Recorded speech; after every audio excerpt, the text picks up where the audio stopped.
Hello students, welcome to study centre with Devrishi Bhardwaj. Students, आज हम बात करने वाले हैं chemical properties of carbon compounds. तो जानेंगे आज हम कि क्या क्या प्रॉपर्टीज होती हैं, क्या क्या केमिकल प्रॉपर्टीज हैं कार्बन कंपाउंड्स की। देखो, सबसे पहले हम बात करते हैं कंबशन। ठीक है, कंबशन का मीनिंग पता होता है आपको, जलना, दहन। ठीक है, तो carbon compounds undergo combustion reaction to produce CO2 and H2O with the evolution of heat and light. That means combustion हम कब करते हैं? ऑक्सीजन के प्रेजेंट में करते हैं। तो आपको समझ में आए, जब भी कंबशन होगा दैट मीन्स हम ऑक्सीजन के साथ रिएक्शन कर रहे हैं। तो जैसे कोई भी कार्बन कंपाउंड जो होता है वो जब उसको हम ऑक्सीजन के साथ रिएक्शन कराते हैं, दैट मीन्स जब हम उसका दहन करते हैं या बोले कंबशन करते हैं, तो क्या होता है उसमें? उससे प्रोड्यूस होता है कार्बन डाइऑक्साइड गैस, वाटर। ठीक है, और with the abrasion of heat and light, साथ ही साथ हीट एंड लाइट भी वहां से रिलीज होती है। तो एग्जांपल आपके सामने है CH4, दैट मीन्स मेथेन को हमने ऑक्सीजन के साथ रिएक्शन कराया तो कार्बन डाइऑक्साइड बनेगी, वाटर बनेगा एंड हीट एंड लाइट भी जनरेट होगी। सेकंड है प्रॉपर्टी ऑक्सीडेशन। ठीक है, देखो ऑक्सीडेशन का मीनिंग होता है कि रिएक्शन के बाद उसमें ऑक्सीजन ऐड हो जाएगी या हाइड्रोजन रिमूव हो जाएगा। दैट मीन्स एग्जाम्पल हम लेते हैं, जैसे हमने एक एग्जाम्पल लिया है, the substance which are used for oxidation are known as oxidising agent. तो इसके लिए हमको एक ऑक्सीडाइजिंग एजेंट की रिक्वायरमेंट होगी। जैसे हम यूज कर सकते हैं ऑक्सीडाइजिंग एजेंट कौन से होते हैं? KMnO4 या K2Cr2O7। देखो KMnO4 पोटेशियम परमैंगनेट को बोला जाता है, एल्केलाइन KMnO4। इसके बाद ये एसिडिफाइड K2Cr2O7। आपको इसका नेम पता होना चाहिए कि इसका नेम क्या होता है। इसका नेम होता है पोटेशियम डाइक्रोमेट। ठीक है, पोटेशियम डाइक्रोमेट। अब देखो कैसे है ये, इसमें क्या होगा, जैसे हमने एक एग्जांपल लिया है CH3CH2OH। ठीक है, अब इसके लिए हम क्या यूज करेंगे? ऑक्सीडाइजिंग एजेंट हमने यूज किया, जैसे कुछ भी यूज कर सकते हो, एल्केलाइन KMnO4। ठीक है, इसके साथ हम क्या करेंगे? गर्म भी करेंगे, हीट भी देंगे साथ ही साथ। या आप सेकंड वाला भी यूज कर सकते हो, एसिडिफाइड K2Cr2O7, और साथ ही साथ हम हीट तो हम देंगे ही देंगे। तो इसके बाद क्या रिएक्शन होगी? इसके बाद जो रिएक्शन होगी उसमें बनेगा CH3COOH। ठीक है, CH3COOH। तो देखो मैंने क्या बताया, ऑक्सीडेशन में क्या होता है, या तो ऑक्सीजन ऐड हो जाएगी। तो स्टार्टिंग में हम देखें लेफ्ट साइड में रिएक्शन के, तो 1 ऑक्सीजन है।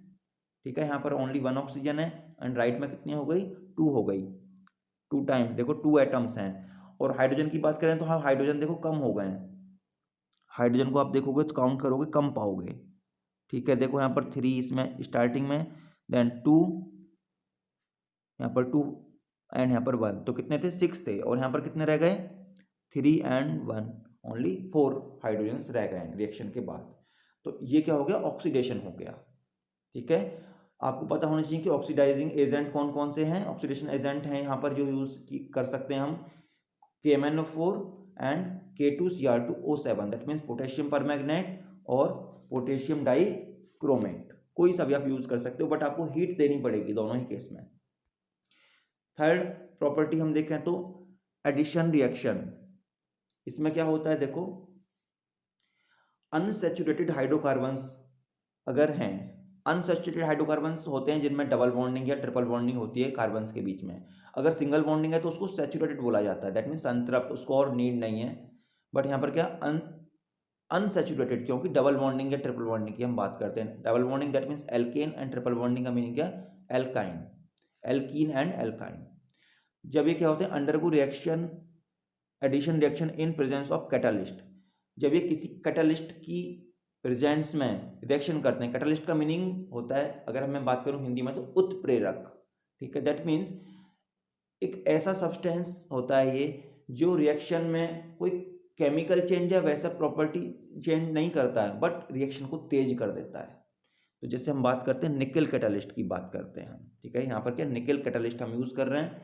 उससे क्या होता है कि जब कोई अनसैचुरेटेड हाइड्रोकार्बन्स किसी कैटालिस्ट की प्रेजेंस में रिएक्शन करता है, ठीक है ना, तो क्या होता है वहां पर?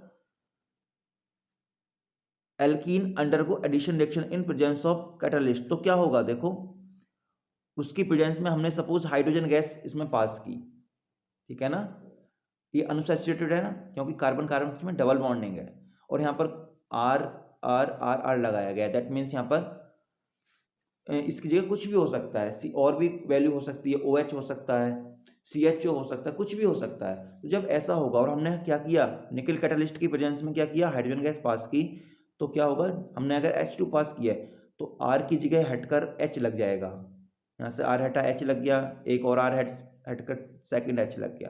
दैट मीन्स इस टाइप से वहाँ पर क्या हो जाएगा, एडिशन रिएक्शन हो जाएगी, ठीक है ना, हाइड्रोजन क्या हो जाएगा, ऐड हो जाएगा, और जो अदर सब्सटेंस थी वहाँ पर, और जो चीज़ें थी उनको वहाँ पर रिप्लेस कर देगा, ठीक है, और हाइड्रोजन ऐड हो जाएगा। इसी को बोलते हैं हम एडिशन रिएक्शन।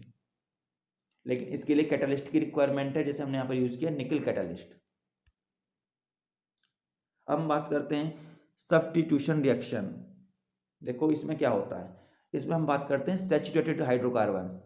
इसमें क्या होता है, saturated hydrocarbon give substitution reaction. Example, methane in presence of sunlight undergo chlorination.